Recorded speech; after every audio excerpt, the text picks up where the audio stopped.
Muy bien, vamos a continuar con nuestro tema de reacciones químicas.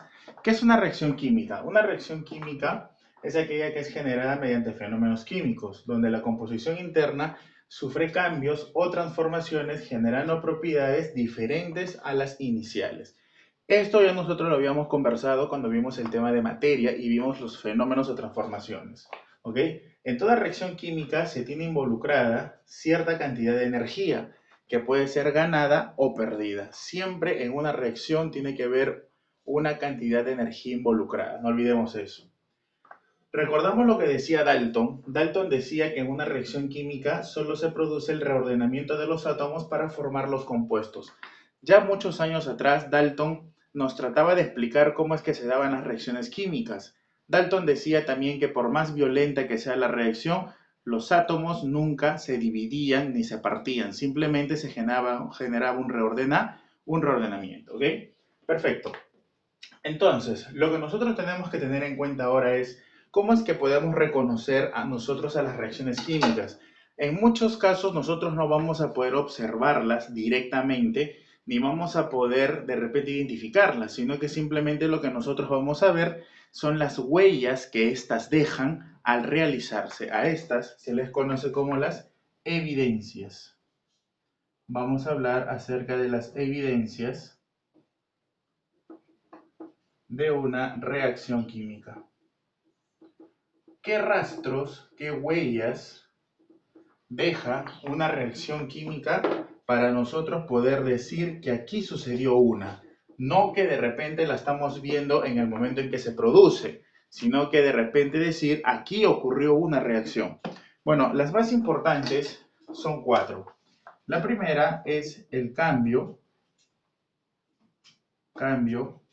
en las propiedades organolépticas. Profesor, ¿y cuáles son las propiedades organolépticas? Las más conocidas: el color, el sabor, el olor, por ejemplo, ¿no?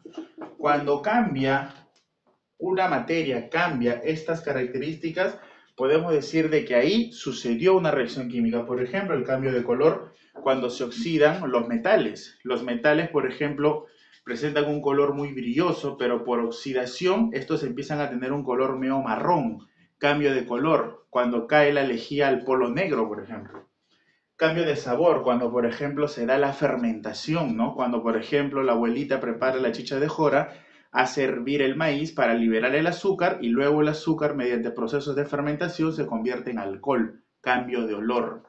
Y tenemos también un cambio de olor que se generó también en la fermentación, aparte del cambio de sabor, ¿no es cierto? O cuando algo también se está malogrando, cuando algo se pudre, cuando algo se está descomponiendo, por ejemplo. Entonces, estas son evidencias de que están ocurriendo reacciones químicas. Ahora, también tenemos otra, que es la liberación de gases. Cuando se genera la liberación de gases, podemos decir de que está ocurriendo en ese momento una reacción química. Por ejemplo, cuando agregamos el sal de Andrews en un vaso con agua. Al hacer contacto la sal con el agua, empieza a generar una serie de efervescencia que se traduce en un gas. Entonces, en ese momento podemos decir que la sal de Andrews está reaccionando con el líquido llamado agua, por ejemplo, ¿no? ¿Qué más? Tenemos liberación o absorción de energía. Recuerda que en la definición dijimos que siempre en una reacción química va a estar involucrada una liberación o absorción de energía, una ganancia o una pérdida, ¿no? Por ejemplo, cuando nosotros nos hacemos una herida y la parte que está curándose la tocamos, sentimos que está muy caliente y es porque el proceso de cicatrización, de reconstrucción del tejido es un proceso que libera calor, por eso decimos que es un proceso exotérmico. Ya veremos ejemplos de eso. Y finalmente tenemos también la formación de precipitados.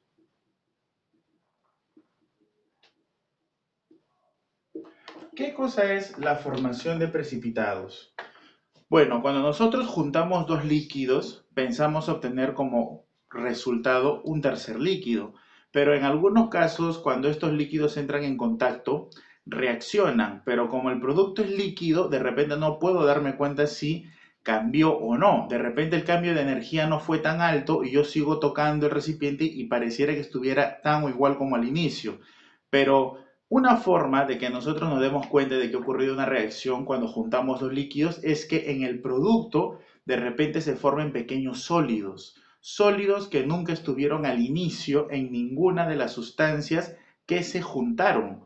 Y entonces la pregunta es, ¿cómo se formó ese sólido? Ah, es que hubo una reacción química que como producto me está generando un sólido llamado precipitado. Entonces, estas son las cuatro evidencias de que se está dando una reacción química. Definitivamente podemos observar de repente el cambio de color, podemos percibir el sabor y el olor, la liberación de gases en algunos casos lo podemos observar, la liberación de calor o absorción de calor no lo podemos observar más que percibir de repente, y la formación de precipitados sí es una forma de cómo percibir con la vista para poder darnos cuenta que ha ocurrido una reacción.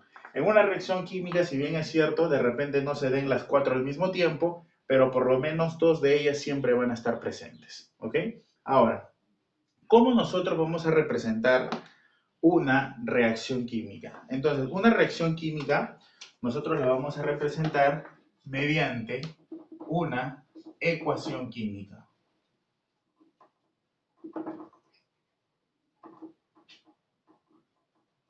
¿Y qué cosa es una ecuación química entonces? ¿Qué es una ecuación química? ¿Por qué nosotros tenemos la necesidad de representar una reacción química mediante una ecuación química? Bueno, la necesidad de representar una reacción química surge por el hecho de que el ser humano desea hacer cálculos. Cálculos que pueden predecir algún tipo de fenómeno o de repente cálculos que pueden prevenir algún tipo de hecho. Entonces, el ser humano al ver los fenómenos naturales trata de representarlos de alguna manera y genera muchos esquemas, como en los cursos de biología ven las células, ven la fotosíntesis. Entonces el ser humano también necesita ahora crear una manera de cómo representar ciertas reacciones, pero que me muestren características que yo puedo observar en la vida real y que de paso me permitan a mí generar algún tipo de cálculo. Por eso es que de ahí nace el tema de ecuación química, porque las ecuaciones son igualdades que nos permiten hacer cálculos. Y entonces diremos que una ecuación química es la representación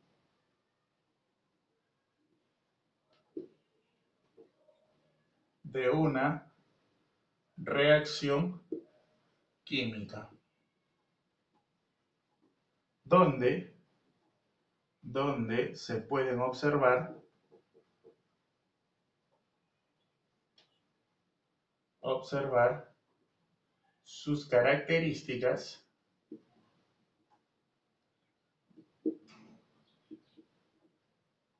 donde se pueden observar sus características y realizar cálculos. ¿Ok? Entonces, en una ecuación química es la representación de una reacción química donde se pueden observar sus características y realizar cálculos. Entonces, lo importante es esta última parte también, ¿no? La realización de los cálculos. Vamos a ver entonces una reacción química. Vamos, sea la ecuación química. ¿Cuál es mi ecuación química? Muy bien, la voy a colocar por acá. Voy a colocar una ecuación que es la más sencilla para poder generar el ejemplo respectivo.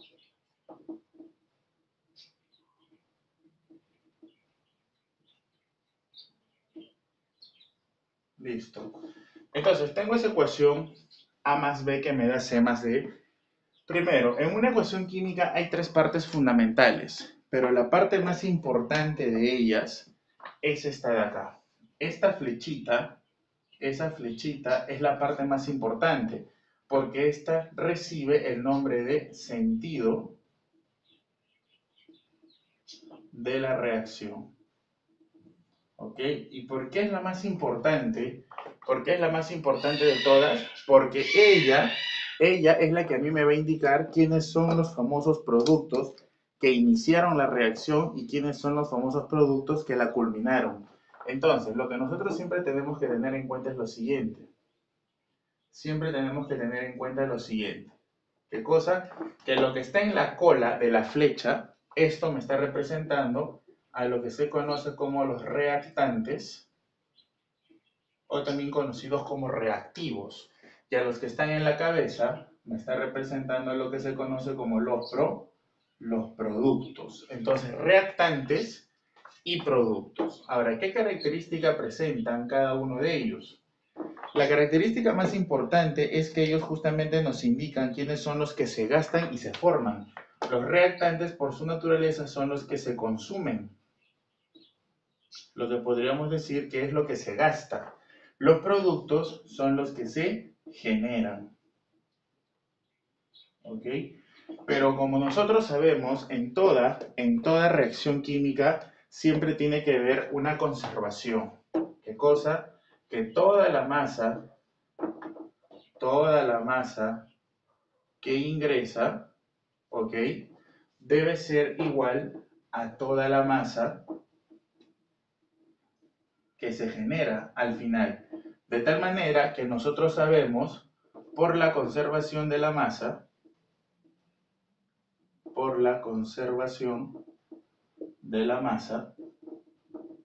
sabemos que en toda reacción química que está representada por una ecuación, que toda la masa que ingresa al inicio debe ser igual a toda la masa que sale al final. Lo que nosotros conocemos como la ley de la conservación de la masa de Lavoisier, que ya lo estaremos tocando en su debido momento cuando veamos el tema de estequiometría. Listo.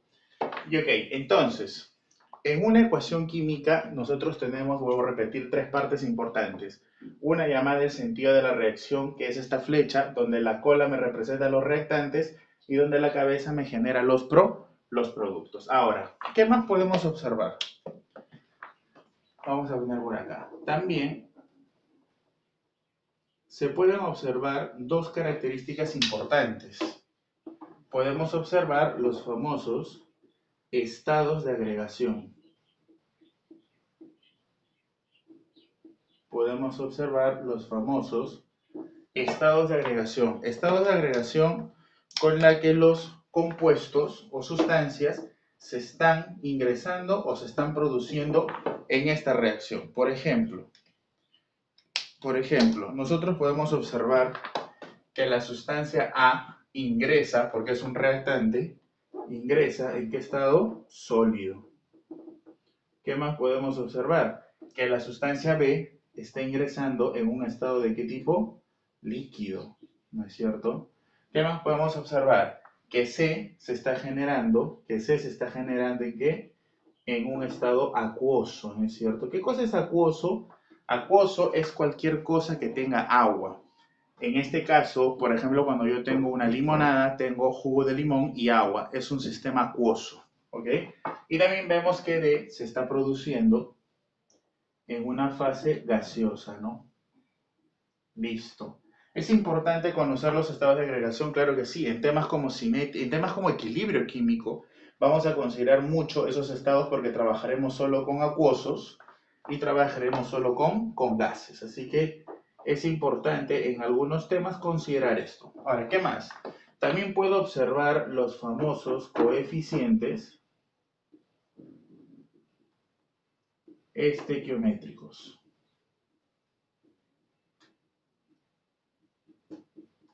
Y esto de acá justamente va a ser muy importante para nuestros cálculos. Ya los jóvenes que tienen un poco de experiencia saben que los coeficientes estequiométricos son justamente aquellas variables que a nosotros nos van a ayudar a hacer los cálculos. Que nosotros también vamos a tener que aprender algunos métodos, ¿no es cierto? Por ejemplo, ¿quiénes son estos coeficientes estequiométricos? En este caso son las letras que están delante de los compuestos o sustancias, ¿no? Que vendría a ser, por ejemplo, A, B, C y D, donde la única regla es que estos tienen que ser números enteros. Ok, obviamente enteros positivos, ¿no? Lo voy a colocar por si acaso. Listo. Muy bien. Entonces, ya tenemos acá cómo reconocer las dos características más importantes de una ecuación química y también ya sabemos cómo reconocer las tres partes importantes que son el sentido, los reactantes y los productos. Listo, te dejo para que lo observes y continuamos.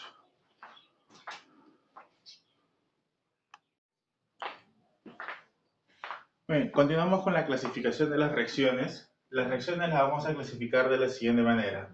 1. De acuerdo al comportamiento de las sustancias reaccionantes, vamos a tener nuestra primera reacción conocida como la reacción de adición.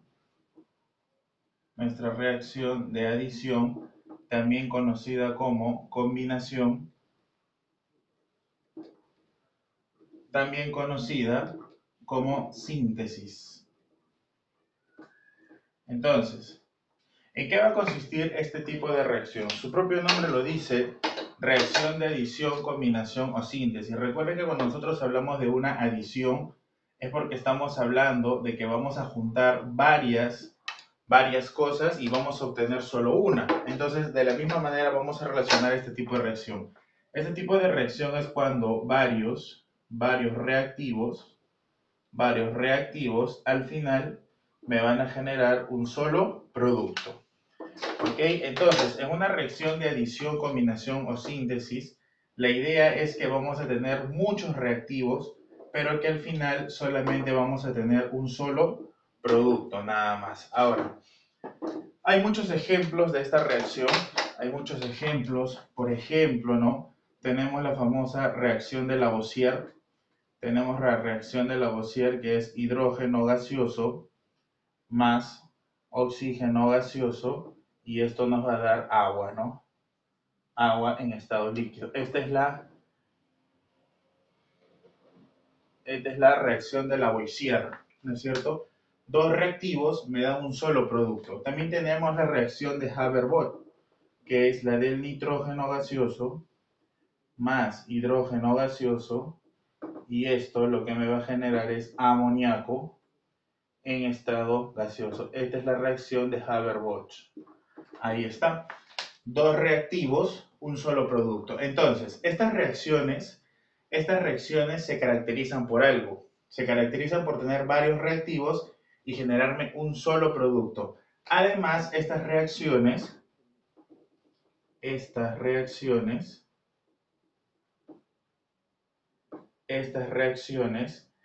al generar una nueva sustancia, liberan energía. Ya más adelante veremos en un ejemplo cómo es que se le conoce a estas reacciones en donde se da la liberación de energía. Muy bien, tenemos ahora el otro tipo de reacción que sería lo contrario, sería la reacción de descomposición. ¿Sí? Reacción de descomposición. Obviamente la reacción de descomposición, por su propio nombre, nos está diciendo que va a ser todo lo contrario a la reacción de adición, combinación o síntesis. También le llaman composición, por si acaso. En este caso ahora, un solo reactivo se va a descomponer en varios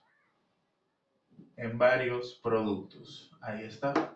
Un solo reactivo se va a descomponer en varios productos. Ya está. Listo. Por ejemplo, ¿qué característica tenemos por acá?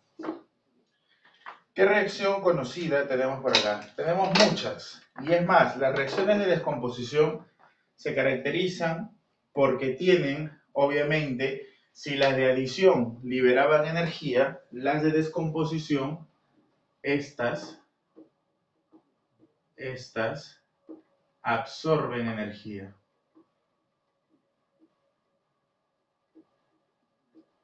¿Ok? Lo que más adelante llamaremos las reacciones endotérmicas. estas se tienen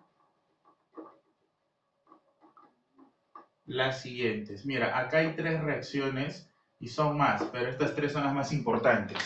¿Cuáles son? Por ejemplo, tenemos una que se le conoce como reacción de fotólisis. Fotólisis, en donde la luz va a ser la responsable de que se dé la separación. Por ejemplo, lo que sucede en el agua oxigenada, ¿no? H2O2 acuoso, ¿no es cierto? H2O2 líquido, vamos a ponerle, ya está. ¿Esto en qué se va a descomponer por acción de la luz? ¿En qué se va a descomponer? Se va a descomponer en agua líquida y en oxígeno gaseoso. Ahí está la famosa reacción de fotólisis. Pero también vamos a tener una reacción que se conoce como la reacción de pirólisis, que esta es la que se rompe por el fuego, ¿no? Por el fuego. Por ejemplo, estas reacciones son las que se dan cuando nosotros generamos la cocción de carnes, por ejemplo, ¿no? La ruptura de membranas por fuego. Por ejemplo, acá tenemos una muy conocida que es el carbonato de calcio sólido, que en presencia de calor, ¿qué es lo que va a suceder? Se va a descomponer en óxido de calcio sólido y también va a liberar dióxido de carbono gaseoso. Por ejemplo, reacción de pirólisis. Y también tenemos una que es la famosa reacción de electrólisis. Esta es la que se va a dar mediante la corriente. La corriente va a ser responsable de la separación que se va a generar ahí. Por ejemplo, ¿quién? Cuando nosotros introducimos cloruro de sodio líquido, le damos corriente eléctrica, le damos corriente, y entonces esto se separa en el sodio líquido más el cloro gaseoso. Listo, y ahí está. Y hay un par más todavía, pero estas son las más importantes. Entonces, si tú te das cuenta, en todas estas reacciones de descomposición siempre tenemos un solo reactivo y se generan varios productos, ¿ok? Estas reacciones absorben energía para poder descomponerse. Muy bien. Ahora, también vamos a tener otra conocida como la reacción de desplazamiento simple. Vamos a ponerla por acá, C. Vamos a tener la reacción de desplazamiento simple.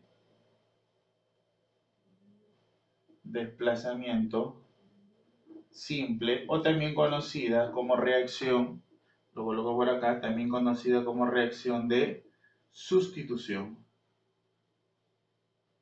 Listo.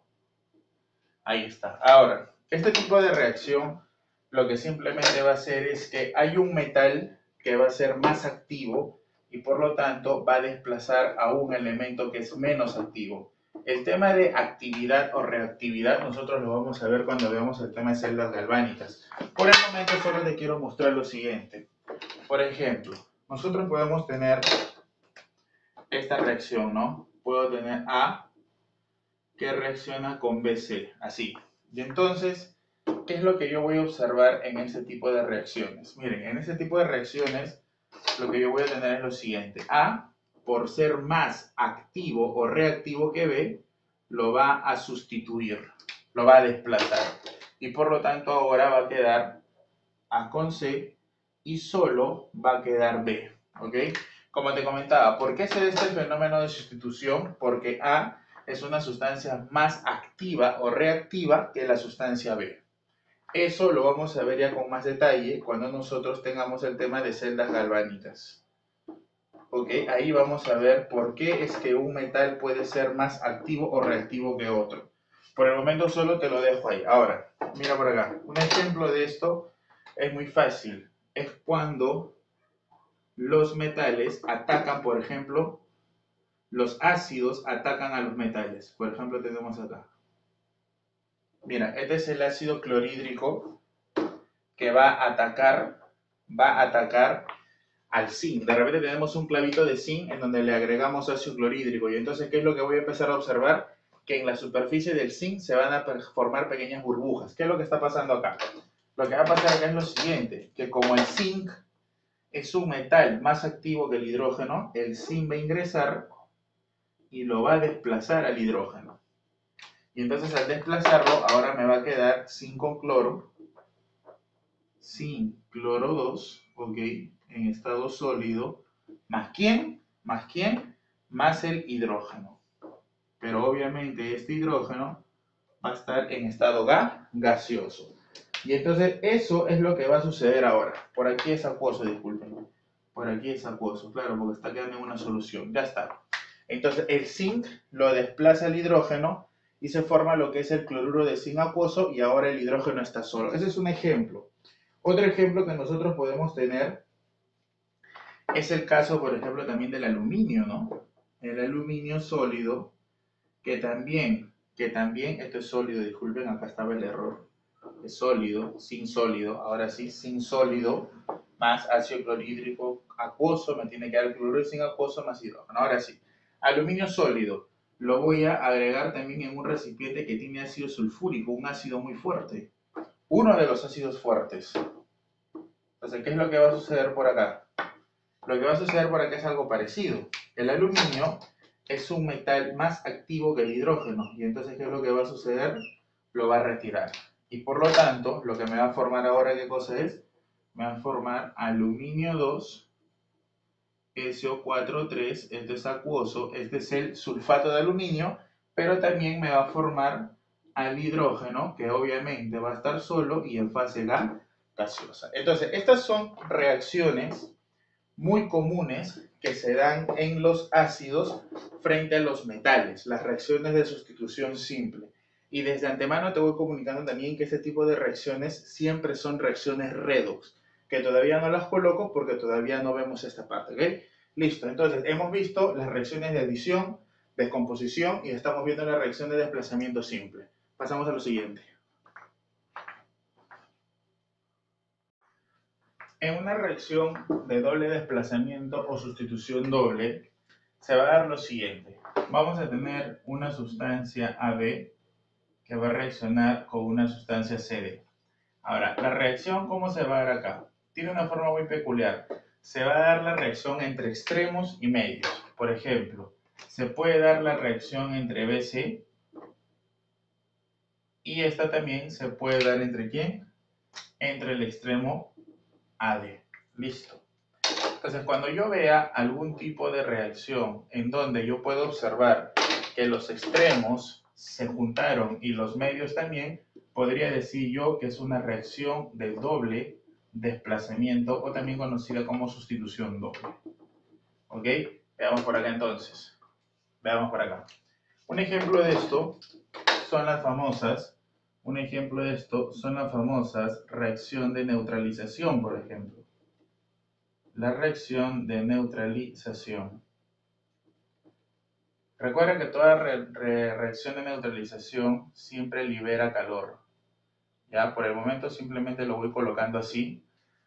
En un momento cuando veamos el tipo de reacción según la energía ya aclararemos todo eso, ¿no? Simplemente lo coloco así. La reacción de neutralización es cuando nosotros tenemos una base que generalmente es un hidróxido más un ácido. Te digo generalmente porque hay sustancias que son base que no necesariamente son hidróxidos. Base más ácido, lo que me va a generar por aquí es sal más agua. ¿Ok? Esta es una reacción de neutralización. Por ejemplo, podemos tener el hidróxido de sodio, lo más común. ¿Con quién? Con el ácido clorhídrico. Y entonces, ¿cómo se va a dar la reacción acá? La reacción se va a dar de la siguiente manera. Se van a juntar los extremos y también se van a juntar los medios. Y entonces, ¿qué es lo que tendríamos finalmente? NaCl, que es nuestro cloruro de sodio, OH más H, me da lo que es el agua. Ahí está. Esa es una reacción, por ejemplo, de neutralización, que son reacciones en donde se libera calor y se tiene una reacción de el tipo doble sustitución o sustitución doble. Pero también podemos tener otros tipos de reacciones. Podemos también tener otros tipos de reacciones. Otras reacciones.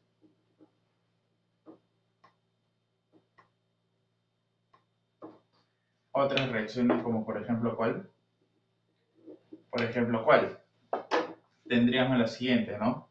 podríamos tener el cloruro de sodio que va a juntarse con el yoduro de plata. Ahí está. Y entonces, ¿cómo se va a dar la reacción por acá? Se van a juntar los medios y se van a juntar los extremos. Y entonces, ¿qué es lo que tendríamos por acá? Tendríamos yoduro de sodio y también teníamos plata con cloro, cloruro de plata. Listo, ahí está. Entonces, una reacción de doble desplazamiento es cuando yo veo que hay este comportamiento. Un caso especial de esto son las reacciones de neutralización, pero también pueden haber otras reacciones que no sean de neutralización. Ahora, más adelante también diremos lo siguiente, ¿no? Que cuando yo tengo una reacción de doble desplazamiento y esta no presenta un cambio en los estados de oxidación, es decir, es una de doble desplazamiento y no va a ser redox, diremos que a esa se les conoce como metátesis, ¿ok? Porque también hay reacciones de doble desplazamiento en donde se puede generar el cambio de estado de oxidación y eso ya lo veremos en un momento cuando tengamos ese tipo de reacciones, ¿ok? Listo. Ahora vamos a ver otro tipo de reacción. Vamos con el 2. Vamos a ver ahora las reacciones en donde están involucradas el sentido de la reacción, ¿ok? Entonces vamos a ver ahora por la composición final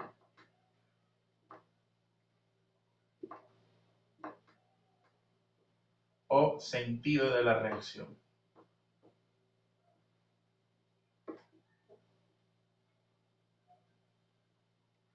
Muy bien, estas son de dos tipos. ¿Ok? De acuerdo al sentido de la reacción, yo creo que ya en algún momento, cuando hablamos de una ecuación química, dijimos que había algo que se llamaba sentido de la reacción. ¿Te acuerdas que era lo que nosotros conocíamos como una flecha? Entonces, estas reacciones van a ser de dos tipos. Podemos tener una que recibe el nombre de reacción irreversible.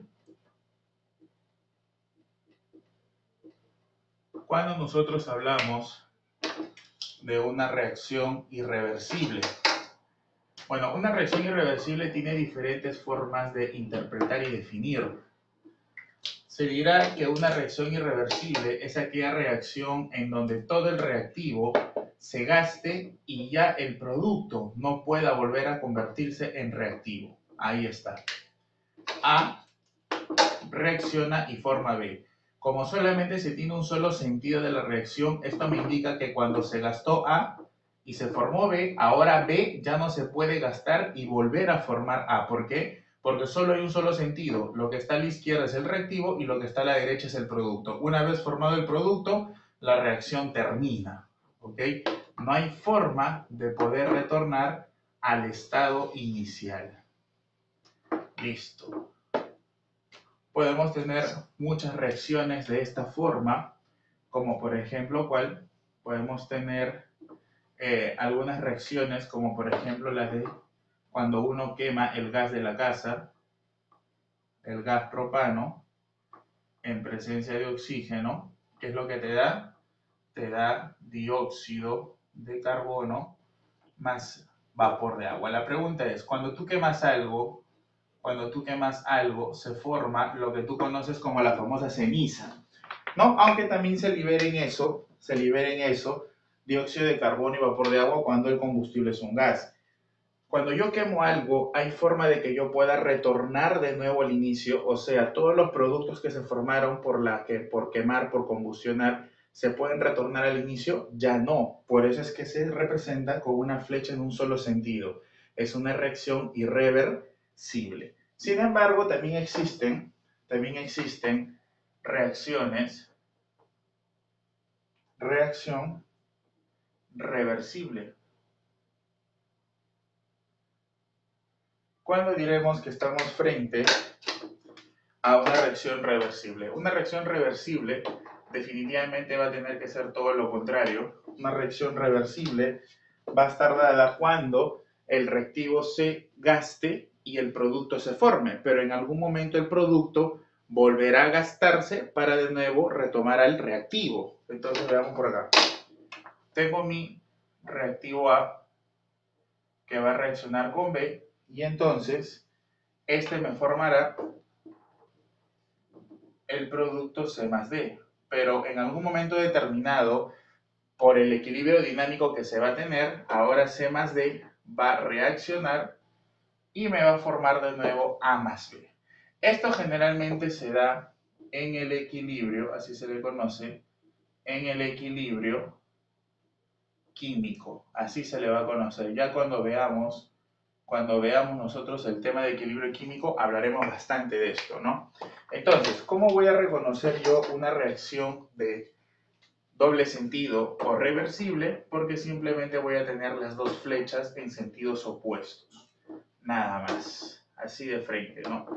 Por ejemplo, una reacción muy conocida, reversible, es la de Haber-Bosch, ¿no? Nitrógeno gaseoso reacciona con hidrógeno gaseoso, él forma amoníaco gaseoso, pero de algún momento este amoníaco se descompone y me vuelve a formar nitrógeno más hidrógeno. Entonces la reversibilidad es un fenómeno que se va a presentar en la mayoría de casos cuando lleguemos al equilibrio químico. Reacción reversible, que tiene doble sentido, reacción irreversible, que solo tiene un solo sentido. Muy bien. Ahora, vamos a hablar ahora de otro tipo. Vamos a hablar ahora de las reacciones en donde estén involucrados energía, de acuerdo a la energía involucrada. Ahora sí, habíamos comentado ya algo de esto, ahora sí lo vamos a definir con más detalle. Cuando nosotros hablamos de la energía involucrada, tenemos que recordar que en toda reacción química siempre va a haber una energía que puede ser ganada o perdida, liberada o absorbida.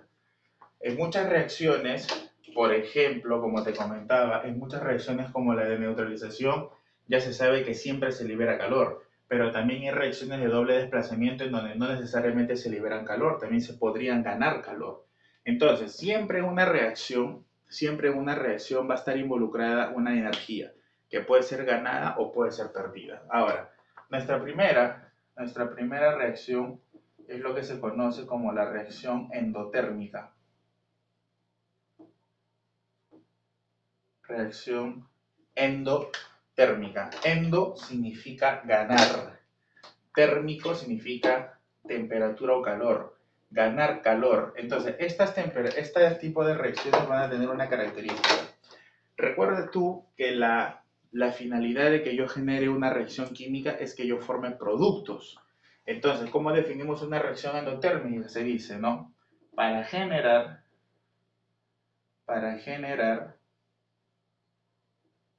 los productos se debe ¿qué? Ganar energía. Se debe ganar energía o también conocida como calor. ¿Ok? Entonces, estas reacciones no me van a generar productos si es que de por medio no se gana calor. Como por ejemplo cuando nosotros freímos un pedazo de carne. Yo puedo poner la sartén, puedo poner el aceite, puedo poner la carne, pero si no enciendo la cocina, que es la fuente que va a dar calor, entonces nunca se van a freír los alimentos. Entonces, para que se dé la cocción del alimento, tengo todos los reactivos que son el aceite, tengo la carne, pero me falta algo. ¿Qué te falta? Te falta el calor. Cuando la carne empiece a ganar calor, recién se va a dar la reacción de cocción. Entonces, estas reacciones endotérmicas las vamos a poder representar de varias formas. Una de las formas, que es la más común, es que A más B reaccionan, pero que estas a su vez necesitan calor. Una vez que A y B gana calor, por eso aparecen los reactivos, recién se genera el producto C más D. También lo puedo colocar como que A más B me produce C más D, pero ahora por acá vamos a poner una nueva variable. Hay una nueva variable que se conoce como entalpía. ¿Qué cosa es la entalpía?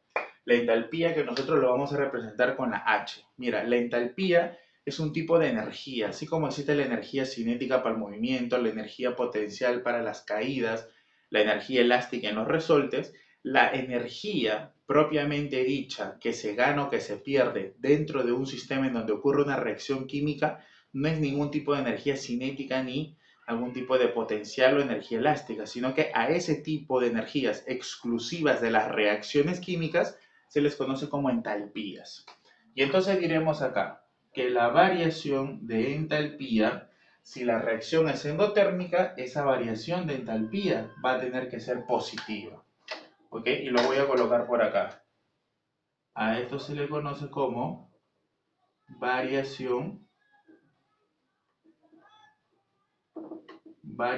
de entalpía. Ya aclarado el término que entalpía es la energía propiamente dicha de las reacciones. ¿Y por qué decimos variación? Porque va a ser una diferencia que la vamos a definir en un momento. Entonces, una reacción endotérmica se va a poder representar de estas dos maneras: A más B más calor, C más D, o A más B, C más D, y la entalpía va a tener que ser positiva. Un detallito bien grande es que el calor, a pesar de que aparecen los reactivos, el calor no es considerado un reactivo. El calor simplemente es una fuente de energía que alimenta los reactivos para generar productos, ¿ok? Entonces, esto va a generarme por aquí una pequeña gráfica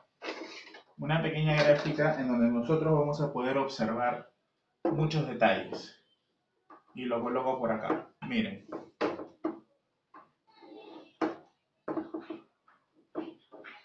Por acá coloco la entalpía, que vendría a ser en unidades de kilojoule por mol generalmente.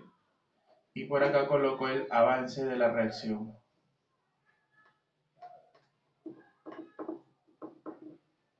Ahora, estas gráficas tienen un comportamiento que es el comportamiento natural de la curva de Gauss. Más o menos, la gráfica tiene este comportamiento. Ahí. Entonces, ¿qué es lo que yo puedo observar en este comportamiento? ¿Qué es lo que yo puedo observar en este comportamiento? Miren por acá. En este punto arrancan mis reactivos. En este punto arrancan A y B. Por eso es que a este punto nosotros lo llamamos la entalpía de los reactivos, porque aquí es donde arranca mis reactivos. Ahora, a medida que pasa el tiempo, la energía va aumentando, mira, va aumentando hasta que llega a un punto máximo. Este punto máximo acá, este punto máximo recibe un nombre. Se le conoce con el nombre del complejo activado. El complejo activado es una etapa de transición. Es una etapa que dura muy poco, está en el orden de los nanosegundos, pero que es la etapa transitoria en donde los reactivos por fin van a empezar a reordenarse y me van a empezar a generar los productos. Es decir, en una reacción química no se generan productos hasta que la reacción no llega al complejo activado. Pero si tú eres observador, te darás cuenta que para que mi reactivo llegue hasta mi complejo activado, este necesita ganar una energía por acá. Mira, este de aquí necesita toda esta energía, que yo incluso hasta la puedo trazar por acá, ¿sí, no? Ahí está, necesita toda esta energía. Esta energía recibe el nombre de EA. ¿Qué cosa es EA? EA es lo que se conoce como la energía de activación. Ahí está. ¿Qué cosa es la energía de activación entonces? Tú mismo defínela. La energía de activación es la mínima energía que se requiere para que el reactivo llegue hasta el complejo activado y por fin se empiecen a formar los productos. Una vez que yo ya llegué a mi complejo activado debido a la energía de activación, empieza a disminuir la energía y empieza a formar, ¿qué cosa? Mis productos. Ahí está. Ahora, estos productos obviamente tienen una energía que la voy a trazar. La voy a trazar por aquí.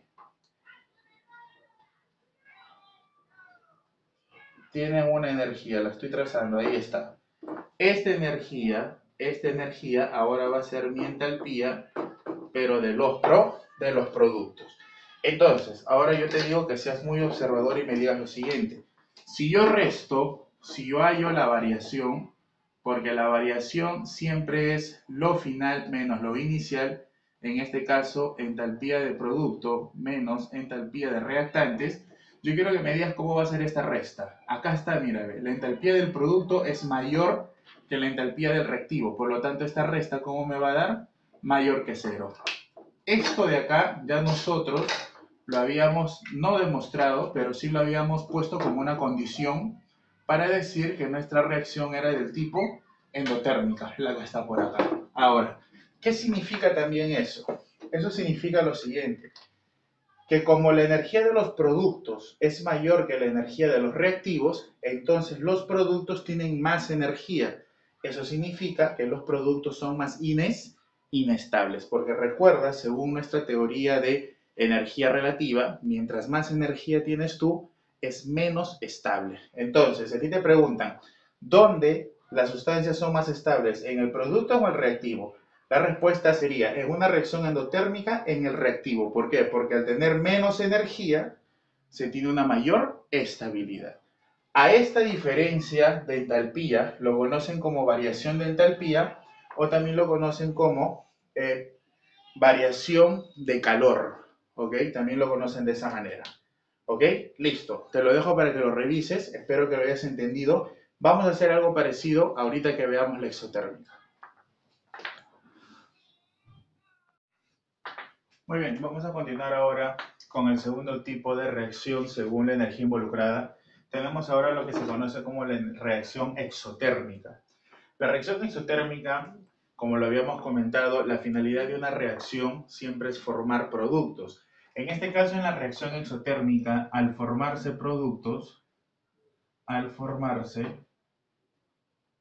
los productos, se libera energía, o también conocido ya como calor, ¿no? Entonces, al formarse los productos se libera energía. En el caso de la endotérmica era todo lo contrario. Para que se forme el producto tenía que ganarse energía. El reactivo tenía que tener energía para poder generar el producto. En el caso de la exotérmica, al formarse los productos también se va a liberar energía. ¿Cómo lo vamos a representar? De una manera muy parecida a los otros, A más B. Ahora, estos dos van a reaccionar, pero al generarse la reacción y darme los productos, también me va a liberar lo que se conoce como calor o energía. O si no, también de la otra forma que ya habíamos comentado, A más B te da C más D, obviamente, y la variación de entalpía ahora como tiene que ser menor que cero. Lo contrario simplemente, ¿ok? Ahora, estas reacciones, de igual manera que en el caso anterior, también tiene su gráfica, en donde la gráfica es muy parecida, sino que ahora lo que va a cambiar es el calor de reacción o entalpía también que se le conoce, ¿no? Variación de entalpía. Entonces, la curva que nosotros vamos a tener va a ser muy parecida. La curva va a ser muy parecida. ¿Ok? En donde en las abscisas vamos a tener el avance de la reacción y en la ordenada vamos a tener la entalpía en unidad de kilojoule por mol. Listo. La gráfica ahora va a tener un poco de diferencia a la anterior. Más o menos algo así. Entonces, ¿qué es lo que podemos observar acá? Como lo comentamos en el caso inicial, aquí está el brazo en donde están mis reactivos, A más B, y obviamente aquí está la entalpía de los reactantes o reactivos, porque ahí empieza todo. A medida que va aumentando la energía, vamos a llegar al punto máximo que ya lo habíamos comentado que era nuestro punto de transición conocido como el complejo activado, ¿no? Que era la etapa de transición en donde los átomos van a empezar a reordenarse para empezar a formar los productos. También habíamos comentado que esa energía mínima que yo necesitaba para llegar hasta ese complejo activado recibía un nombre, ¿te acuerdas? Eso recibía el nombre de, lo coloco por acá, recibía el nombre de energía de activación.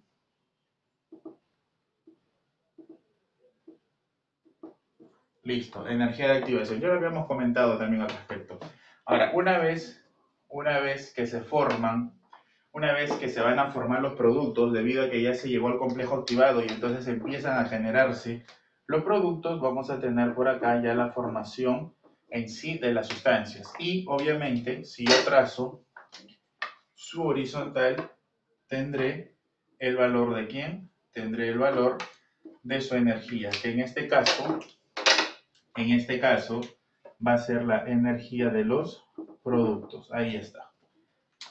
Perfecto. Y ahí tenemos el comportamiento que habíamos comentado hace un momento. Entonces, ¿qué podemos decir acá?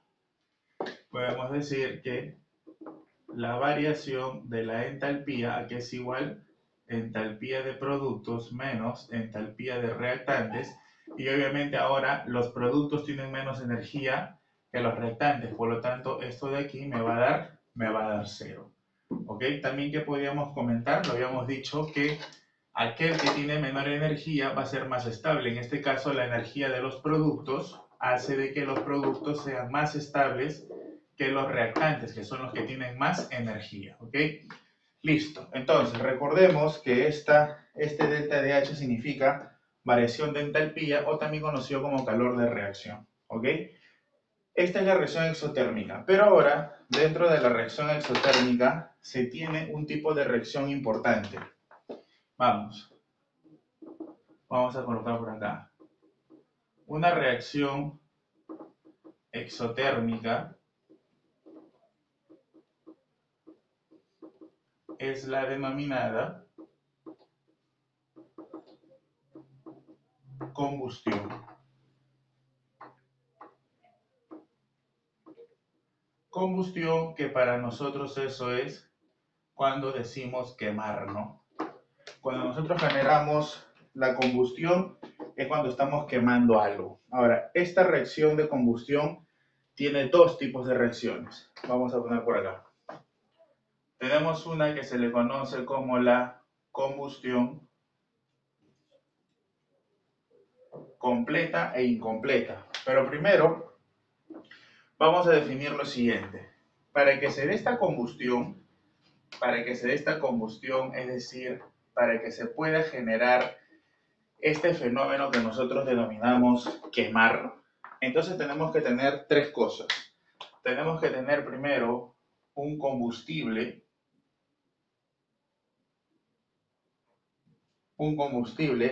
¿Quién va a ser el combustible? El combustible es lo que nosotros conocemos como el material inflamable. Es decir, todo tipo de material que sea capaz de poder quemarse. Porque todo no es combustible. Y combustible no solamente son los hidrocarburos, ¿no? Porque cuando uno habla de combustible, uno piensa que solamente habla de gasolina y petróleo. No. Esta chompa, las sábanas, los muebles, la madera son combustibles porque son materiales inflamables. En nuestro caso, en el caso preuniversitario se habla mucho de los combustibles, más que nada como los hidrocarburos, pero recordemos que los combustibles son todo tipo de material inflamable capaz de generar combustión, ¿ok? Vamos a necesitar también por aquí un comburente. Este comburente, que para nosotros también el más clásico va a ser el oxígeno, porque también existen otros comburentes. También un detallito más, ¿no? Que el comburente no es cualquiera. El comburente tiene que tener algo asociado al combustible, es decir, tienen que tener una afinidad. El comburente es la sustancia que ayuda al combustible a sacarle todo el poder calorífico que él tiene. Este combustible tiene una energía interna. ¿Quién ayuda a sacar toda esta energía interna? el comburente, que para nosotros en este caso va a ser el gas oxígeno. Y finalmente necesitamos por acá una fuente de ignición. ¿Quién es esta fuente de ignición? Esta fuente de ignición puede ser una chispa eléctrica, puede ser el cerillo de un fósforo, ¿ok? Entonces, cuando nosotros logramos tener a los tres juntos, cuando se tiene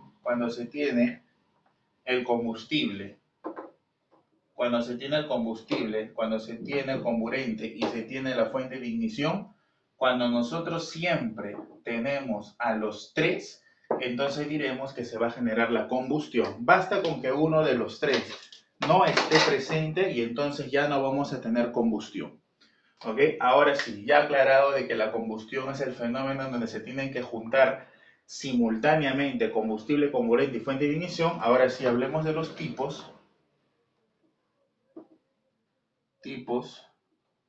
de reacción de combustión.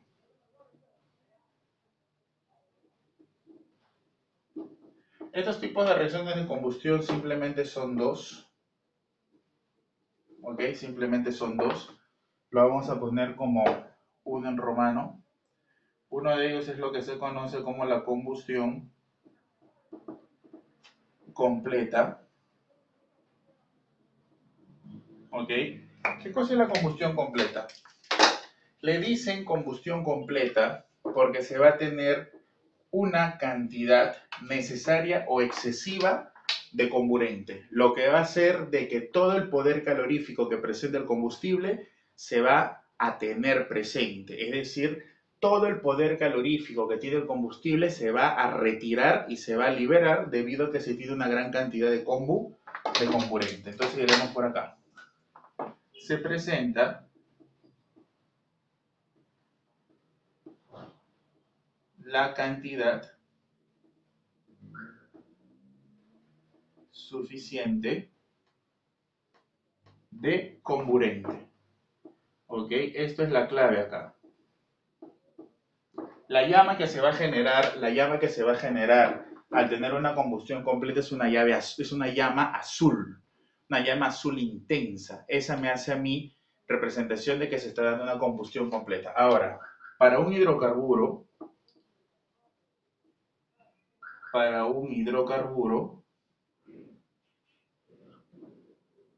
se tiene.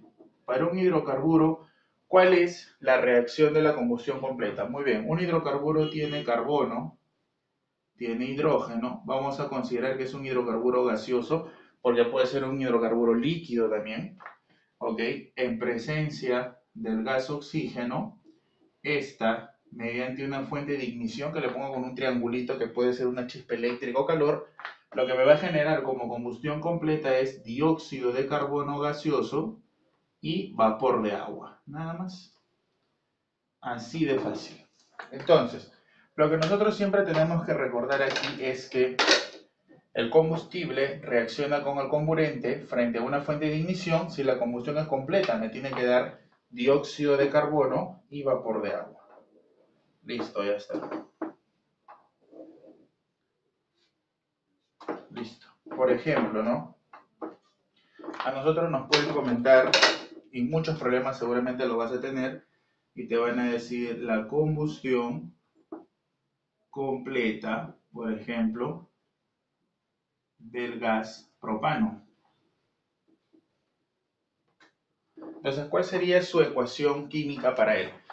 Bueno, gas propano es el C3H8 en estado gaseoso, reacciona con oxígeno gaseoso en presencia de una fuente de ignición y como la combustión es completa me debe dar dióxido de carbono más vapor de agua. Ahora, un detalle más. No siempre me tiene que liberar vapor de agua, porque por ejemplo, si yo tengo la combustión del carbono sólido en presencia de oxígeno gaseoso, es evidente que él, si es una combustión completa, solo me va a generar dióxido de carbono. No me va a generar agua porque en mis reactivos en ningún lado aparece el hidrógeno. Entonces, solamente aparecerá el vapor de agua si es que lo que yo tengo es un hidrocarburo porque contiene hidrógenos, ¿ok? Listo, esto es lo que vendría a ser la combustión completa. Vamos a hablar ahora acerca de la combustión incompleta.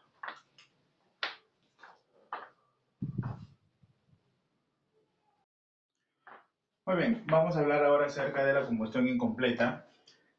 Resumiendo o comparando con el caso anterior, habíamos dicho que la completa era cuando teníamos la suficiente cantidad de comburente o hasta de repente un exceso. En este caso es porque no se tiene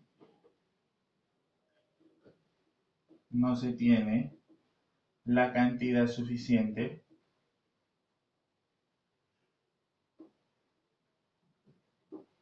de comburente.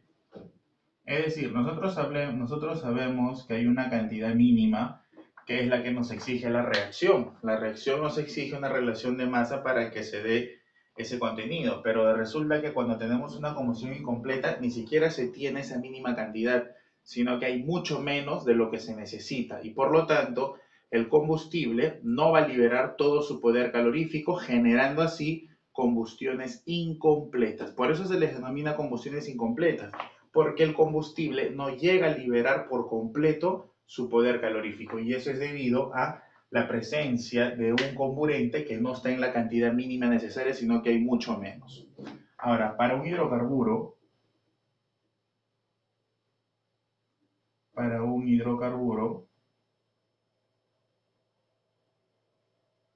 se tiene, para un hidrocarburo, ¿cuál podría ser su reacción? Bueno, carbono X, hidrógeno Y, vamos a suponer que está en estado gaseoso, en presencia del comburente, ¿ok?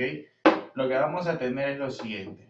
Frente a la fuente de ignición, vamos a formar monóxido de carbono más vapor de agua. Y acá hay una historia que aclarar, ¿no? En la vida real, cuando uno hace reacciones de combustión incompleta, y digo en la vida real, porque cuando uno hace este tipo de reacciones en los laboratorios, o cuando tú ves, por ejemplo, el carro viejo de tu papá del año 80 o 90, cuando él enciende, ese carro bota un misil negro por atrás. Ese misil negro es debido a la combustión incompleta que se da en el motor del carro. Y ese misil negro es lo que tú conoces como hollín, que es carbono. Entonces, en una reacción de combustión completa en la vida real, se va a liberar, aparte de monóxido de carbono y vapor de agua, también se va a liberar hollín, pero hablando de manera pre, simplemente se considera que una combustión incompleta es cuando libera monóxido de carbono y vapor de agua, nada más, de manera pre.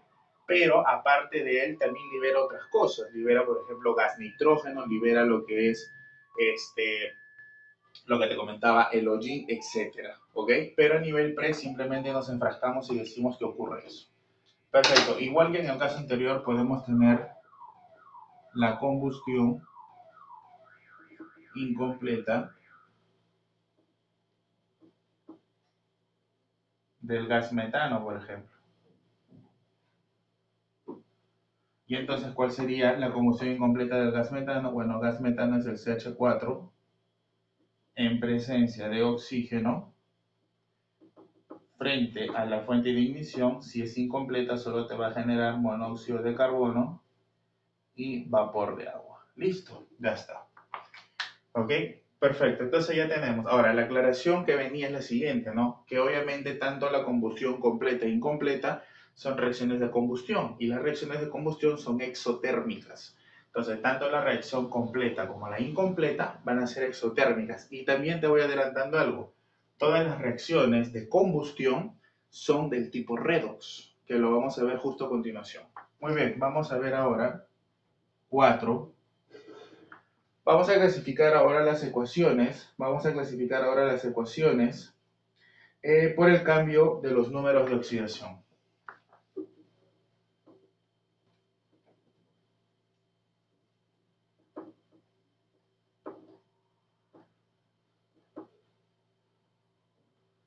Ya nosotros hemos estudiado nomenclatura inorgánica, entonces ya nosotros estamos en la capacidad de determinar estados de oxidación, de identificarlos y también hasta de poder nombrar las sustancias.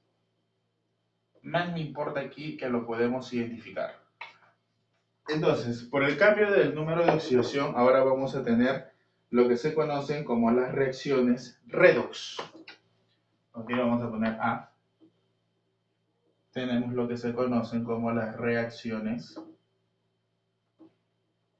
redox. ¿Y qué cosas son las reacciones redox? Bueno, su propio nombre lo dice, ¿no?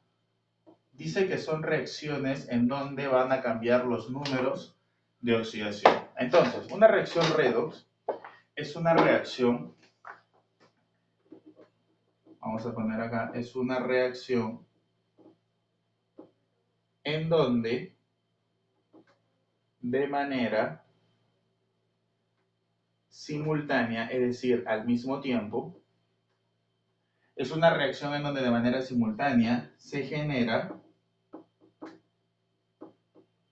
la reducción y la oxidación. Justamente de ahí es de donde proviene el nombre redox. Red de reducción, ox de oxidación. Entonces, una reacción redox es aquella en donde se va a generar una reducción y una oxidación. En pocas palabras, es decir, se genera cambios en los estados de oxidación.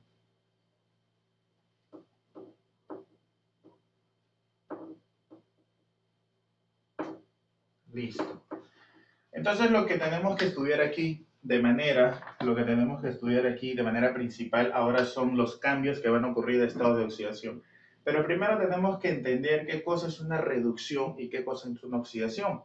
Porque recuerda que una reacción redox es aquella que va a presentar eso. Entonces yo lo que voy a tener que hacer es identificar si hay una reducción e identificar si hay una oxidación. Entonces empezamos por ahí. Vamos a identificar. Entonces, cuando hablamos, vamos a ponerle aquí, vamos a ponerle como 1. Cuando hablamos nosotros de una reducción, cuando hablamos nosotros de una reducción. Nosotros hablamos de una reducción cuando, vamos a ponerlo por acá, cuando se gana electrones. Si yo observo de que se gana electrones, o puedo poner así, la carga disminuye. Esto lo voy a poner entre paréntesis porque es lo mismo. Cuando hablo de una reducción, cuando se gana electrones, es decir, cuando la carga disminuye. Ahí es cuando yo estoy hablando de ¿qué? De una reducción, ¿ok? ¿Y cómo lo puedo yo ejemplificar esto? Facilísimo, miren por acá. Vamos por acá. Miren. Por ejemplo, tenemos esto, ¿no? Tengo el hierro, ¿ok? Tengo el hierro, que es más 2, hierro más 2, miren, ¿ah? Y ahora, ¿qué significa ese hierro más 2? Significa de que hay hierro que ha perdido 2 electrones. Pero ahora, él va a ganar justamente 2 electrones. Los va a ganar, mira, porque dice más 2 electrones. Eso significa que ahora este hierro más 2, que tenía 2 electrones menos, ahora va a ganar 2 electrones. Eso significa que esos 2 electrones van a entrar a ocupar los espacios en donde se había perdido. De tal manera que ahora, ¿cómo está? Completamente neutro. ¿Por qué? Porque ya cubrió esos 2 electrones. Pregunta. Él ganó electrones. Y si ganó electrones, ¿qué pasó con la carga? Disminuye. Dime si disminuye o no la carga. ¿De dónde a dónde está yendo la carga? ¿De 2 a dónde? De 2 a 0. ¿Disminuye o no disminuye la carga? Correcto. Por lo tanto, aquí lo que tenemos, ¿qué cosa es entonces? Aquí tenemos una reducción. ¿Por qué? Porque se está ganando electrones y la carga está disminuyendo. Ahora, por acá hay un par de nombres. Importantes estos nombres. A esta sustancia de aquí, que es la que se reduce, se le conoce con el nombre de agente. Agente, y le vas a dar el nombre contrario. Si él se reduce, lo vas a llamar agente oxidante. Y en un momento te explicaré por qué se llama agente oxidante. Este señor de acá, que resulta de la reducción, recibe un nombre. Recibe el nombre de forma o especie, y a él sí le vas a dar el nombre. Si él es el resultado de la reducción, esto se le conoce como la forma reducida. Ahí está. Agente oxidante, forma reducida. ¿Estamos bien? Perfecto. Ahora mira por acá. ¿Cuándo será entonces ahora una oxidación? Vamos, ¿cuándo será una oxidación? Es todo lo contrario a la reducción. Absolutamente todo lo contrario. Entonces no hay problema. Yo creo que lo puedes definir. Si la reducción era cuando se gana electrones, evidentemente la oxidación es cuando se pierde electrones. ¿Y qué significa de que alguien pierda electrones? Significa de que cada vez su valor va a ser más y más positivo. Entonces diremos por acá, ¿qué cosa? Igualito lo voy a copiar. La carga, ahora ¿qué sucede? Aumenta. Si la carga aumenta, es porque estás perdiendo electrones, te estás oxidando. Por ejemplo, ¿no? Por ejemplo, puedo tener de repente el cobre, que solamente había perdido un electrón, cobre más 1. El cobre más 1 significa de que el cobre solo había perdido un electrón, ¿ok? Pero ahora, ¿qué sucede? Por algún motivo externo que yo no lo conozco, ahora él, mira, va a perder un electrón más. Ahora, ¿cómo me doy que está perdiendo? Porque está dándose en el lado de los productos. Si se está liberando en los productos, quiere decir que se está produciendo. O sea, este cobre más 1 está liberando un electrón más. O sea que si ya había perdido 1, ahora ha perdido 2. Ahí está. Había perdido 1, perdió 1 más, ahora perdió 2. Pregunta, ¿qué pasa con la carga? Está perdiendo electrones porque aparecen los productos. ¿Qué está pasando con la carga? De 1 a 2, ¿está aumentando o está disminuyendo la carga? La carga está aumentando, de 1 a 2 aumenta, entonces esto se está oxidando. Ahí está, mira, ve. Y de la misma manera que en el caso anterior, aquí también hay un par de nombres que tienen casi la misma idea, Él recibe el nombre de agente. Pregunta, ¿él es el que se oxida? Lo contrario, él es el agente reductor. Ahí está. Ahora, él es el que resulta de la oxidación, por lo tanto, a él lo conocemos como la forma o especie.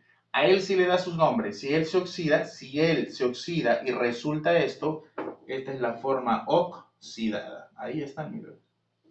Listo. Agente reductor, forma oxidada. Entonces, si se observa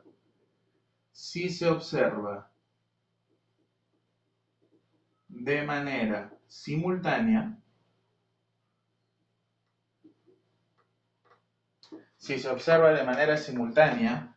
por ejemplo, lo siguiente, que yo tengo al hierro más 2 más el cobre más 1 y que esto me genera hierro 0 y me genera cobre 2 más.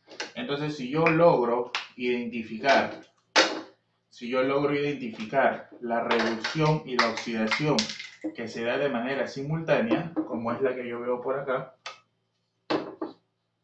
por aquí yo veo que el hierro está yendo de 2 a 0, esto se está reduciendo, y también observo que está pasando algo con el cobre, que a mí me asegura de que esta carga está aumentando, y es lo que veo, ¿no? Yo veo que la carga está aumentando. Ahí está. De 1 a 2 está aumentando, por lo tanto esto se está oxidando. Si yo veo de manera simultánea que hay una reducción y que hay una oxidación, entonces estamos frente a una reacción del tipo redox. Listo. ¿Ok? Y entonces una observación importante aquí es que para que ocurra una reacción redox siempre debe haber por lo menos una reducción y una oxidación. ¿Eso qué significa? Que en una reacción yo puedo tener una sola que se reduce, una semirreacción que se reduce, y puedo tener 5 que se oxidan. Y es redox, porque al final y al cabo tengo una reducción y una oxidación y 4 oxidaciones que me sobran. De igual manera, puedo tener varias oxidaciones, puedo tener 10 oxidaciones y solo una reducción. Tengo una reducción, una oxidación, redox, y 9 oxidaciones que me sobran es redox. Conclusión, para que sea redox tú puedes tener muchas reducciones y muchas oxidaciones. La idea es que por lo menos haya una reducción y una oxidación. Ok, esta es la famosa reacción redox. Quien presente esto será dada con el nombre de reacciones redox. Ahora, vamos a ver los tipos de reacciones redox que se pueden presentar, que son 3. ¿Ok? Te dejo para que copies.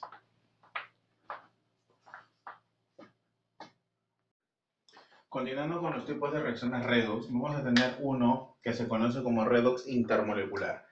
El redox intermolecular es el más común, el que es el que nosotros conocemos, es el que más o menos tiene esta forma: A más B reacciona y te genera C más D. Ahora, ¿cuál es la característica del redox intermolecular?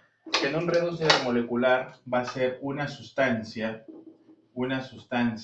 la que se reduzca.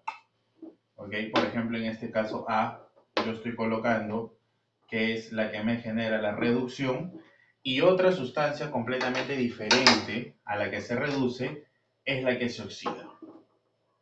Y entonces tenemos, por ejemplo, acá que B es el que se está oxidando. ¿Ok? Ahí está. Entonces, esta es una clásica de redox. Una sustancia se reduce y otra muy diferente es la que se oxida. Esa se le conoce como redox intermolecular. Vamos con un ejemplo. Tenemos por acá el caso del óxido férrico. ¿Ok? De paso que vamos a ir ya practicando cómo identificar cuando tenemos reacciones redox o no. Tenemos esta reacción, por ejemplo, óxido férrico que reacciona con monóxido de carbono y me da hierro más dióxido de carbono. Listo, entonces la pregunta será, primero, ¿esta es una reacción redox? Esa es la primera pregunta que uno se hace. Y entonces lo que vamos a hacer es aplicar nuestras reglas que en algún momento nosotros estudiamos para nombrar. Recuerda que el oxígeno tenía un valor que valía -2. Entonces, mira por acá, esto es -6. Para que todo sea 0, él debería ser +6, pero como acá ya tengo 2, entonces él debería de adoptar el valor de +3. De la misma manera, el oxígeno acá vale -2, y por lo tanto, para que todo sea 0, él debería de adoptar el valor de 2. Cuando un elemento se encontraba solo, libre o sin reaccionar, su carga era 0, el hierro está solo. En este caso el oxígeno vale -2, él vale -4, para que todo sea 0, él debería ser 4. Y entonces, ahora lo único que tenemos que buscar es ver si alguien está variando en los estados de oxidación. Yo veo por acá que el hierro modifica su estado de oxidación, porque aquí es 3 y aquí es 0. Entonces puede ser que aumente o disminuye. En este caso yo veo que va de 3 a 0. Realmente no va de 3 a 0, pero la tendencia se va a mantener. ¿A qué me refiero? A que si va de 3 a 0, disminuye. Su valor real también va a disminuir. Entonces va de 3 a 0, yo veo que está disminuyendo, entonces yo diré que esto se está reduciendo. Ahí está. ¿Ok? Y ahora observo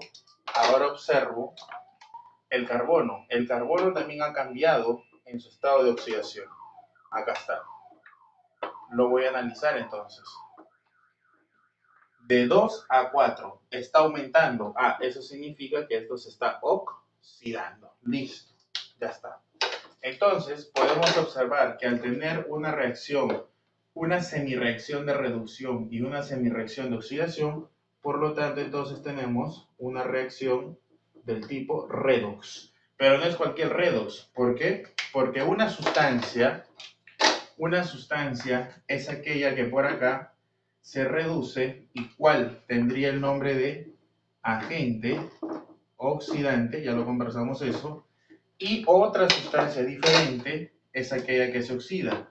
Por lo tanto, tenemos acá otra que se llama agente reductor.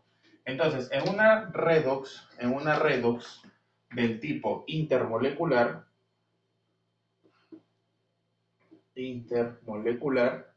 lo que nosotros observamos es que una sustancia se reduce y otra muy diferente es la que se oxida, lo que trae consecuencia de que el agente oxidante y el agente reductor sean sustancias diferentes. ¿Ok? Ahora tenemos el caso por acá de un redox intramolecular. Tú mismo te vas a dar cuenta cuál es la diferencia que existen entre ellas. Una intramolecular. ¿Cuándo es una intramolecular? Mira, una intramolecular es cuando sucede esto. Tengo una sustancia AB que genera C más D. ¿Y qué es lo que observo acá? Observo que en una misma sustancia, un elemento es el que se va a reducir y en esa misma sustancia, un elemento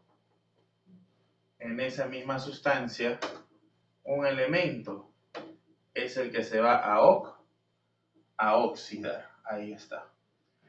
Si tú te das cuenta, nosotros vamos a tener en una misma sustancia un elemento que se reduce y en esa misma sustancia otro elemento que se oxida. Entonces, por ejemplo, podemos tener este caso, el clorato de potasio que se va a descomponer con calor en cloruro de potasio más oxígeno gaseoso. Tenemos por el momento eso. Vamos, entonces utilicemos nuestros estados de oxidación. Potasio vale más 1, oxígeno vale menos 2. Entonces veamos. ¿Cuánto debería ser este cloro? Él vale menos 6, él vale más 1. Menos 6 más 1 es menos 5. Para que todo sea 0, él debería ser más 5. Ahora trabajo por acá. Potasio vale más 1. Cloro, ¿cuánto debería de ser para que todo sea 0? Menos 1. Y por acá, ¿qué más observo? Por acá observo que el oxígeno, vamos a ver acá, por acá observo que el oxígeno, ahora ¿qué valor está adoptando? 0, porque está solo. Entonces dime, ¿hay o no hay por ahí un cambio en los estados de oxidación? Yo observo que sí, ¿no? Yo observo, por ejemplo, que aquí el cloro, está yendo de 5 a menos 1, está disminuyendo. Ah, si esto está disminuyendo es porque él se está reduciendo. Y ahora, ¿qué sucede con el oxígeno? Eso era el cloro está yendo de 5 a menos 1. ¿Y qué pasa con el oxígeno? Mira, el oxígeno ahora, en la misma sustancia que es el clorato de potasio, en la misma sustancia, ahora ¿de dónde a dónde está yendo? De menos 2 a 0, la tendencia es que aumenta. Yo no sé si irá de verdad de menos 2 a 0. Yo solo sé que la tendencia es que está aumentando. Y si la tendencia está aumentando, entonces esto se está oxidando. Y por lo tanto, al encontrar una reducción y una oxidación, digo que tengo una reacción del tipo redox, pero como en un mismo compuesto un elemento es el que se reduce y en ese mismo compuesto otro elemento es el que se oxida, entonces estoy hablando de un redox intramolecular. ¿Ok? Y finalmente tenemos nuestro tercer caso que es el redox de dismutación, o también conocido como autorredox. ¿Ok? Redox de dismutación o también conocido como autorredox. ¿Cuándo se va a dar este caso? A ver, imagínate. Imagínate qué caso podría ser el de acá. Ahora tengo esta sustancia, mira. Tengo A que me genera B más C. ¿Qué es lo que se me puede imaginar acá? Lo que va a suceder es algo como esto. Esta sustancia A, de repente, se va a reducir y me va a generar B. Pero esa misma sustancia A, ahora se va a oxidar y me va a generar ¿qué cosa? Me va a generar C. Mira, ve. Entonces, ahora, ¿cuál es la diferencia que se observa? Se observa que una misma sustancia es la que se reduce y una misma sustancia es la que se oxida. Por ejemplo, un ejemplo muy clásico de esto, es, por ejemplo, vamos a ver un problema, el de la fosfina, el del fósforo 2, por ejemplo este de acá, el del fósforo 2, hidrógeno 4, tetrahidruro de difósforo, que se va a descomponer en fosfina. Recuerda que la fosfina era un hidruro no metálico especial, ¿ok? Y que se va a convertir en P4H2. Ahí está. Tenemos esta reacción. Muy bien, de repente falta hacer lo que se conoce como el balance, pero ahorita eso no es lo que nosotros buscamos, ¿ok? Eso no es lo que nosotros ahorita estamos buscando. Entonces, vamos a darle acá los estados de oxidación. ¿Cómo sería esto de aquí? Lo voy a poner esto un poco mejor. Ya, ahora sí. Dale con los estados de oxidación. Él es un hidruro, tú sabes que él es un no metal, entonces el hidrógeno adopta su valor de +1 sin ningún problema. Conclusión, él al ser +4, es evidente que el otro lado debería ser -4. Más ser +4, él debería ser -4. Lo que trae consigo que él debe tener una carga que vale -2. Me voy al otro lado, fósforo sigue siendo no metal, él vale +1, y entonces esto es +3. Para que todo sea 0, él debería ser -3. Me voy al otro lado, él vale +1, esto sería +2. Para que todo sea 0, él debería de tener el valor de -2. Pero como acá tengo 4, él podría ser entonces -1/2. Recuerda que no hay problema porque el estado de oxidación puede ser entero, fraccionario, positivo, negativo o 0. Ahora, ¿qué es lo que observamos? Observamos que el hidrógeno no cambia. El hidrógeno no está cambiando, en todo lado vale 1. Pero el que está cambiando es el fósforo. Yo observo que en un primer caso el fósforo, por aquí, tiene una tendencia que va de -2 a -3. De -2 a -3 tiene la tendencia de aumentar o disminuir. Tiene la tendencia de disminuir. Por lo tanto, esta es una reducción. Sin embargo, si ahora yo observo por acá,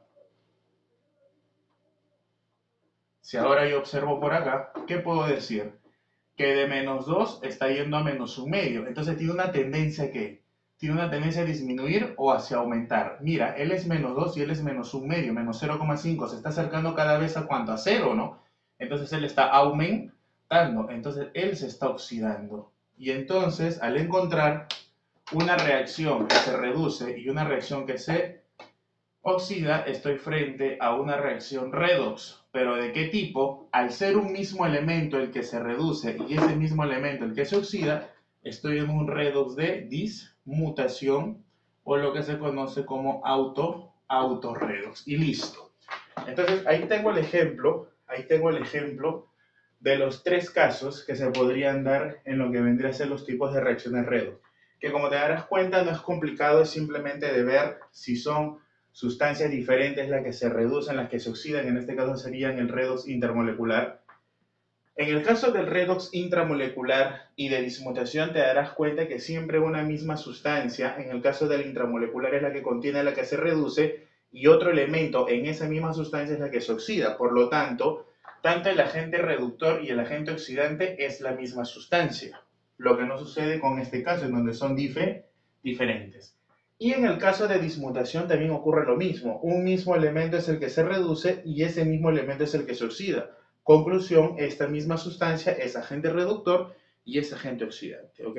Listo, entonces acabamos de ver que para identificar si una reacción es redox o no, lo único que yo tengo que hacer es aplicar mis estados de oxidación y ver quién es el que varía. Solo de esa manera yo podré distinguir si tengo o no una reacción redox. Ahora, lo que vamos a ver a continuación son unas pequeñas observaciones en donde hay reacciones que por ser de un tipo especial automáticamente pasan a ser redox, ¿ok? Vamos con eso. Muy bien, las observaciones que vamos a tener acá son importantes. Por ejemplo, ¿quiénes son? Por ejemplo, nosotros tenemos una que son las reacción de adición. Por ejemplo, la reacción de adición que es, ya nosotros conocemos como hidrógeno más oxígeno y que esto te da agua. Las reacciones de adición tienen una característica. Primera característica es que estas son reacciones que al formar un solo compuesto van a ser reacciones del tipo exotérmicas. ¿Ok? ¿Y qué más? Podemos ver también que las reacciones de adición, si yo determino los estados de oxidación, el vale 0, el vale 0, el vale más 1 y el vale menos 2, entonces puedo observar que tenemos, por ejemplo, por acá, en el caso del oxígeno, el de una tendencia que va de 0 a menos 2, esto se está reduciendo, y en el caso del hidrógeno, puedo observar que tengo una tendencia que va de 0 a más 1. ¿Eso qué significa? Que esta está aumentando y por lo tanto se está oxidando. Entonces las reacciones de adición son exotérmicas y además automáticamente son reacciones ¿de qué tipo? Son redox. ¿Ok? Sigamos.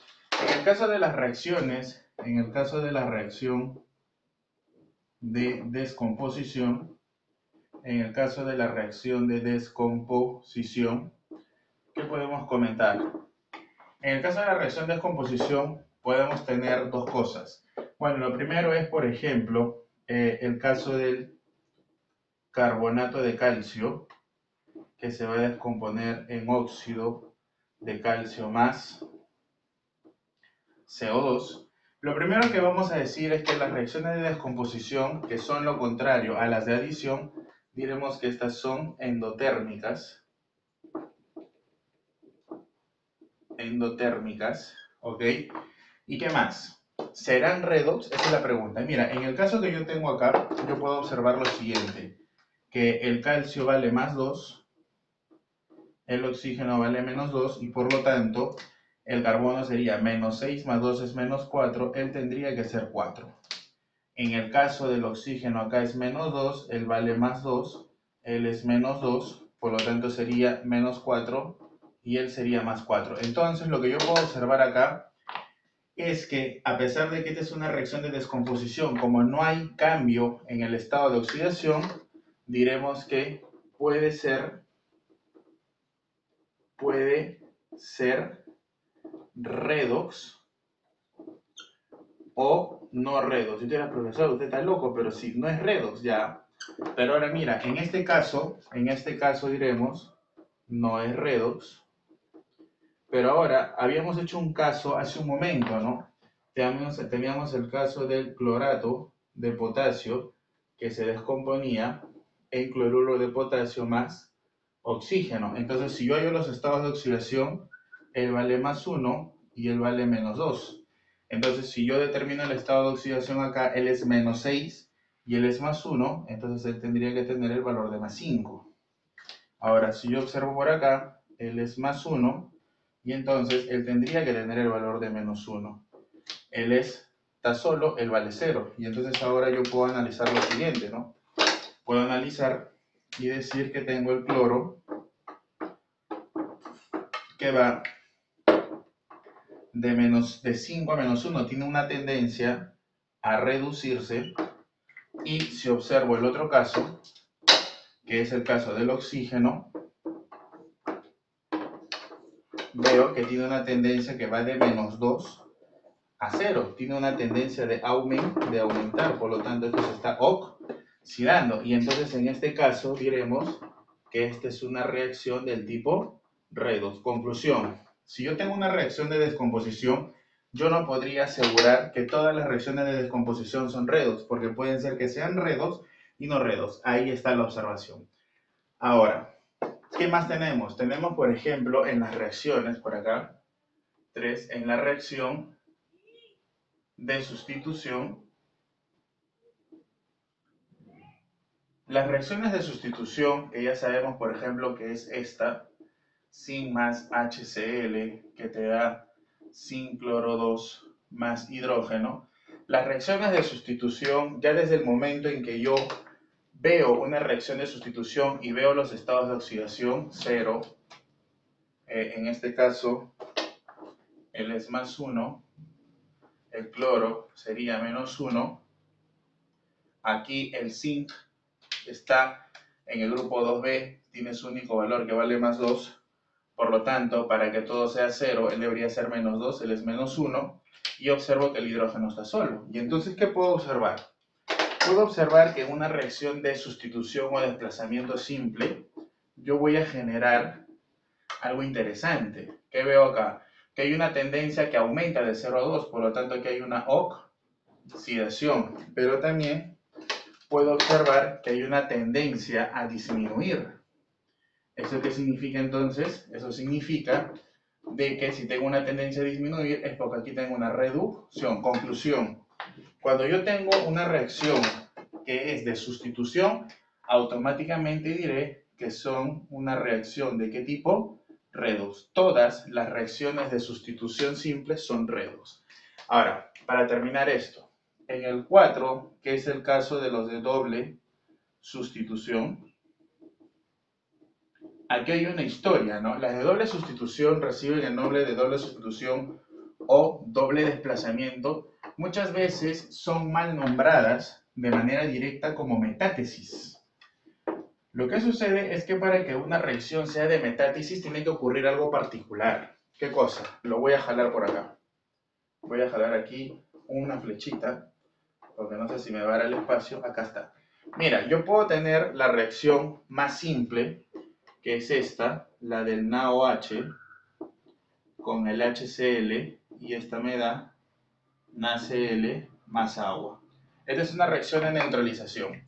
Yo quiero que tú me saques los estados de oxidación, rapidísimo. El vale más 1, el vale menos 2, el vale más 1, el vale más 1, el vale menos 1, el vale más 1, menos 1, el vale más 1 y el vale menos 2. La pregunta es, ¿hay algún cambio en el estado de oxidación? ¿Hay algún cambio en el estado de oxidación? Es la pregunta. Más 1, más 1, más 1, más 1, cloro menos 1, menos 1. Por lo tanto, esta es una reacción de doble sustitución porque el sodio está reaccionando con el cloro y el OH con el hidrógeno. Y tiene algo interesante, que esta es una reacción ¿de qué tipo? Esta es una reacción ¿de qué tipo? Es una no redox. Entonces, cuando yo tengo una reacción que es de doble desplazamiento y encima es no redox, es a estas a las que se les llama reacción de metátesis. Entonces, ¿qué requisito debe de cumplir para que sea llamada reacción de metátesis? Es que debe ser una de doble desplazamiento y además debe ser una no redox, porque puede darse el caso que yo tenga esta reacción. Quiero que me ayudes por acá. Hierro cloro 2 más níquel, yodo 3. Y entonces ahora vamos a generar el doble desplazamiento. Él con él se va a juntar. Me va a generar el hierro, yodo 3. Mira por acá, hierro, yodo 3. Y el níquel con el cloro 2. Ahí está. Doble desplazamiento, sí. Hierro con yodo, cloro con níquel. Ahí está. Y entonces, hay los estados de oxidación. Mira, hallemos los estados de oxidación para ser directos. Él vale más 2. Él vale menos 1. Ok. Vamos a ponerlo así. El níquel, ¿cuánto vale por acá? El níquel vale más 3. El yodo vale menos 1. Por acá, el hierro vale más 3. El yodo sigue valiendo menos 1 porque proviene del ion yoduro. El níquel en este caso vale más 2. Y el cloro vale menos 1. Y entonces la pregunta es, ¿habrá o no habrá un cambio en el estado de oxidación en esta reacción? Que es de doble desplazamiento, ojo, mira. De más 2 a más 3 hay una tendencia a aumentar. Esto se está oxidando. ¿Y qué observo? Que ahora de 3 a 2 hay una tendencia a reducirse. Por lo tanto, esta es una reacción redox. Es una de doble sustitución y además es una reacción redox. Por lo tanto, esta de acá es no metátesis. En realidad no existe esta reacción no metátesis, sino que lo que yo te quiero explicar es que cuando es metátesis, metátesis solamente es cuando es doble desplazamiento y es no redox. Si la reacción es doble desplazamiento y es redox, simplemente se llamará doble desplazamiento y redox, no se le llamará metátesis, ¿ok? Listo, tienes estas observaciones que te van a ayudar mucho cuando te piden determinar reacciones redox. Si yo veo que hay una de adición, automáticamente es redox. Si veo que es una de descomposición, puede ser o no redox, tendría que analizarla. Si yo tengo una reacción de sustitución, automáticamente es redox. Y si tengo una reacción de doble sustitución, puede ser llamada metátesis si no es redox, o si es redox, simplemente será llamada doble sustitución y redox. Ahora, una observación más por aquí, ya que tengo un pequeño espacio acá, es la reacción de combustión, ya que ya no me alcanza el espacio por acá, pero lo coloco. La reacción de combustión, estas son redox de frente. Si yo veo que en un problema a mí me ponen una reacción de combustión y me preguntan si es redox, a ojos cerrados digo que sí, porque todas las reacciones de oxidación, bueno, las reacciones de combustión tienen una oxidación y tienen una reducción. Las reacciones de combustión también son redox, ¿ok? Listo, muchachos, acá tienen toda la clase de reacciones químicas. Espero que estas observaciones los ayude a poder definir bien quiénes son rápidas redox o no. Nos estamos viendo en la siguiente clase. Nos vemos, muchachos.